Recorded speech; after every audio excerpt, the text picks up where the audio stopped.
today we're going to be learning how to do drop spins.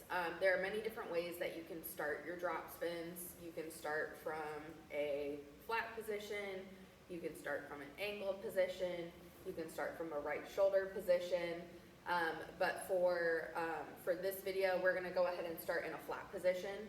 I'm going to be in a second position, feet turned out. My right hand is going to be underhand. My left hand is going to be overhand. I'm going to be just shy from the tab. So if this is my tab, I'm going to be a fist from the tab.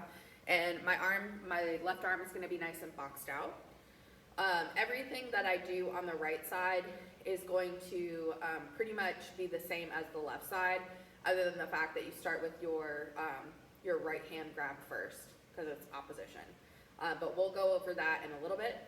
So from here, I'm going to go ahead and I'm going to slide my left hand to my right hand on count 8 at my belly button. From here, I'm going to let go of my left hand. I'm going to rotate my flag at my belly button. So my thumb is now thumbs down on the flagpole. And then I'm going to go ahead and re-grab with my left hand at the tab. So that's going to be count 1.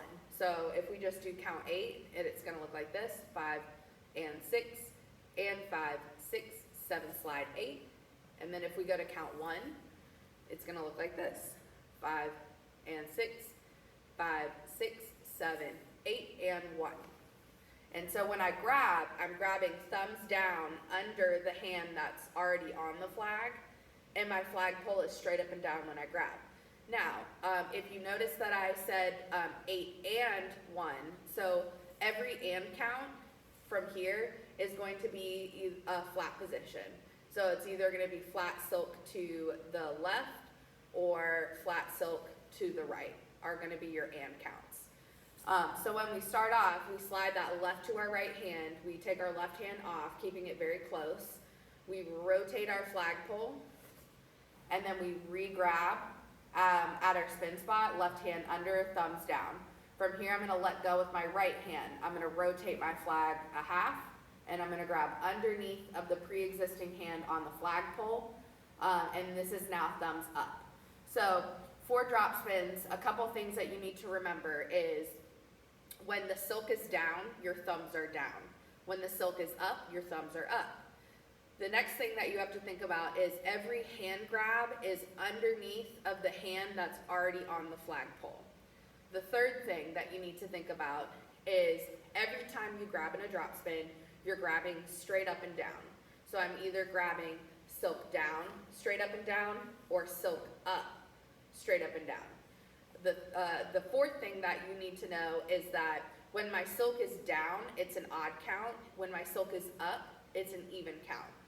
And then for the fifth thing that you need to remember is drop spins are continuous spins that don't involve don't involve any speed changes. So whenever you do a drop spin, as you're spinning from here, 1 and 2, 3 and 4, 5, 6, 7, 8. It's pretty much the same tempo. There may be a slight speed change when you're going from going into your down, because if you think about it, your flag is weighted, and you have the heaviest weight up at the top, and you have the lightest weight at the bottom. So there might be a slight speed change, but if you know what peggy spins are, it's not anywhere near the speed change required for a peggy spin. So again, there's two schools of thought. The first school of thought for technique is drop spins, no speed change. The second school of thought for technique is, since you have your weight that's the heaviest up at the top, that going from up to down, you're going to put a little bit more energy into it, so there may be a slight speed change. So those are the two. And remember, when it comes to technique, no technique is correct. It's really up to the discretion of your color guard instructors or directors. So let's go ahead and take 2 counts. We're sliding our hand on count 8, grabbing with our left on count 1, grabbing with our right on count 2. 5 and 6 and 5, 6, 7, slide 8, down 1, up 2. So from here, if I want to go to count 3, I'm then going to let go of that left hand, rotate my flag, and then re-grab underneath. So on count 3, my right hand is over my left hand. On count 4, I'm going to let go, I'm going to rotate. For count 4, I'm grabbing underneath, my left is over top of my right hand. And then so on and so forth. So after your first 2 spins, everything remains the same. Nothing changes when it comes to your spin, except for if you go to a stop position. So let's go ahead and take 4 counts. 5 and 6 and 5, 6, 7, slide 8, grab left, grab right, grab left, grab right. Let's do that again. This time I'm going to say thumbs up and thumbs down. 5 and 6 and 5, 6, 7, slide 8, thumbs down, thumbs up, thumbs down, thumbs up. And we're going to do that one more time. This time I'm going to be counting 5 and 6 and 5, 6, 7, 8 and 1, 2, 3 and 4.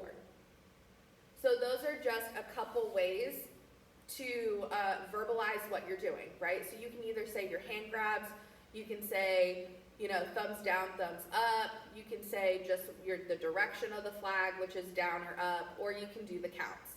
So in a ensemble setting, your instructor might ask you to specifically say one of those things that I just did, and you might actually have maybe the first line count and then the second line say thumbs down or thumbs up, and so on and so forth, maybe in an alternating pattern. So just be aware of that. And then the other thing is when you're rehearsing at home, it's going to be really important for you to be a problem solver. So if saying it makes it easier for you to do it, then that would be something that I would think about as I'm practicing on my own. So let's go ahead and let's do 10 drop spins. 5 and 6 and 5, 6, 7, slide 8 and 1, up 2, 3 and 4, 5 and 6, 7 and 8, 9 and stop. And so as I'm stopping, whenever I'm stopping my flag in this position right here, my right hand is always going to be under my left hand, and it's going to be at my belly button. Now, for your color guard instructor, they might have you do a drop spin into a flat position. That's pretty normal. They may have you go drop, stop, which is also really normal as well, which that involves a speed change. So I would just check in with whoever your director is so that you know exactly how you stop. For my color guard program, we go ahead and we just stop at our belly button because it's the easiest. So let's go ahead. We're going to take 50 spins, and then we're going to focus on the left side. Now, whenever it comes to spinning over 10, usually most programs will count the first 10, count every 10, and then count the last 10. So let's go ahead and take that all together. Right hand under, left hand over, right hand is just below the tab. 5 and 6 and 5, 6, 7, slide 8, down 1, up 2, 3, 4, 5, 6, 7, 8, 9, 10, 1.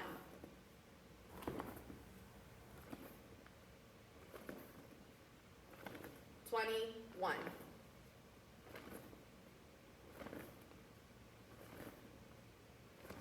31.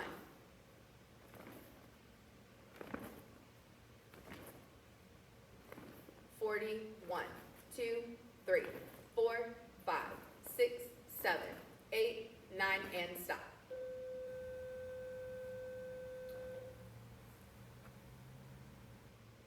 So that is typically going to be how you would count your spins.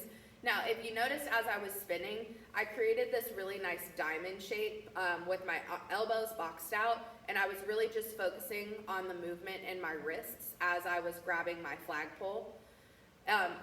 Whenever you're doing spins, the more you can press your shoulders down and the more you can isolate your movement in just your wrists, the better off you're gonna be. When you lift your shoulders or you lift your elbows, that creates other variables going into your spin. So if your flag, like for example, if I start to spin and lift my elbows, what can happen is my flag can roll up. Now, if this occurs, what you should do is continue spinning, isolate your elbows, and then use your fingers to roll your flag out. And so that's something that you're gonna have to play around with on your own so that you know exactly what you can do in order to make sure that if you start rolling up your flag silk, that you can unroll it without stopping, getting your silk out, getting reset, and then jumping back in. Because you want to make sure that if you ever have like a timing issue or an issue with your flag, that you take 2 counts to get back in and jump right back in, because recovery is really important in color guard. So just make sure that that's something that you're thinking about. The other thing is the sleeve of my flag has a seam in it. And so when I'm spinning to the right, in my left hand, I can use my index finger and thumb and kind of pinch the seam of my flag so that I can feel where it is every single time. And I know that I'm not rolling up my flag silk. So that's another trick that you can do. And so with that, this is what my hand would look like. See how my index finger and thumb are pinched on there? As I'm spinning, yeah, I can use that pinch to make sure that my seam is over to the right side. The other thing that I can do is I can use my peripheral vision to look at it as well. You never want to, look down at your flag as you're spinning, because that's a break in your performance. So, going to the left side, it's going to be the opposite. So I'm in second position, turned out. My left hand is under, just below the tab. My right hand is over at the stopper. My elbow is boxed down. From here, I slide my right to my left hand on count 8.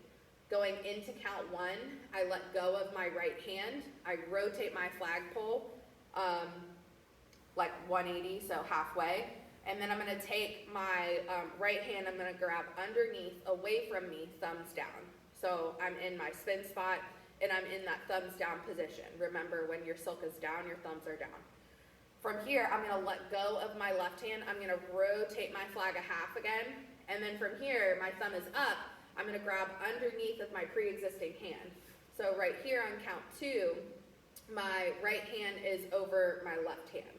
So let's go ahead and take each of those counts. So just count 8 would look like this.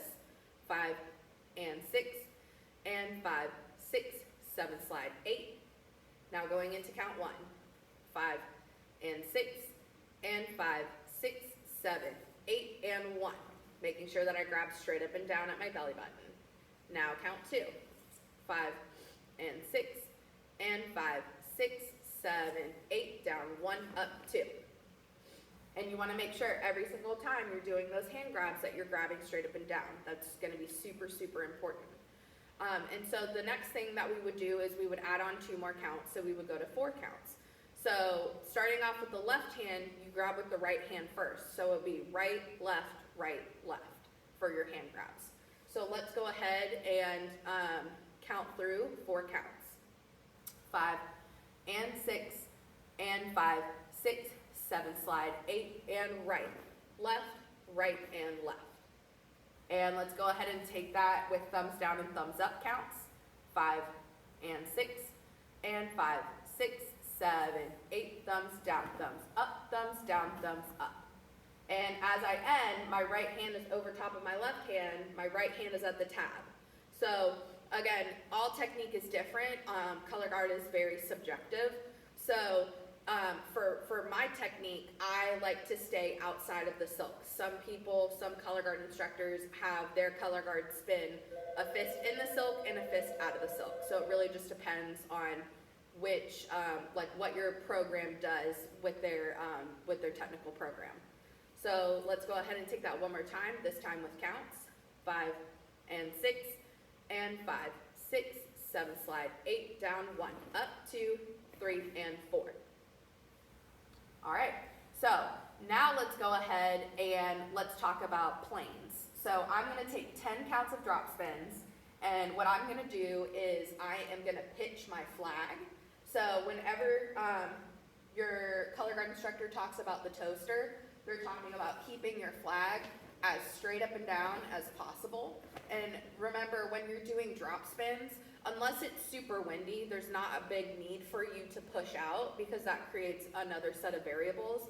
So keep your flag, I would say, like 3 to 6 inches from your belly button. It really just depends on your technical program.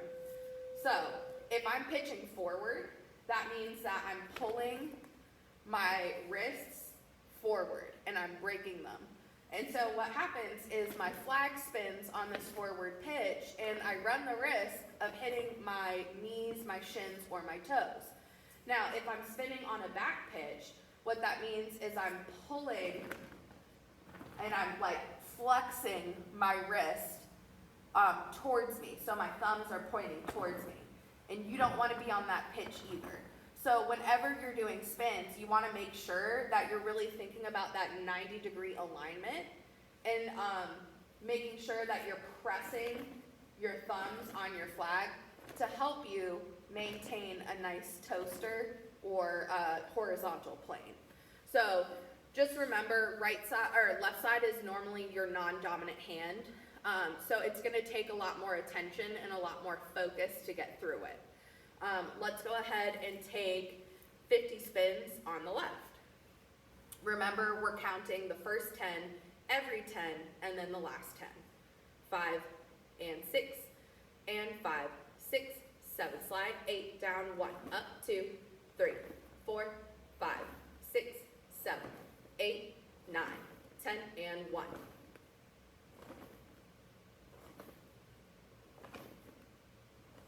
21.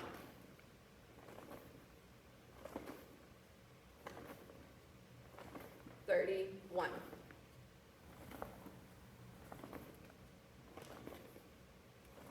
41. 2, 3, 4, 5, 6, 7, 8, 9, and stop. And so as I'm stopping, my right hand is over top of my left hand, stopping on those left side spins.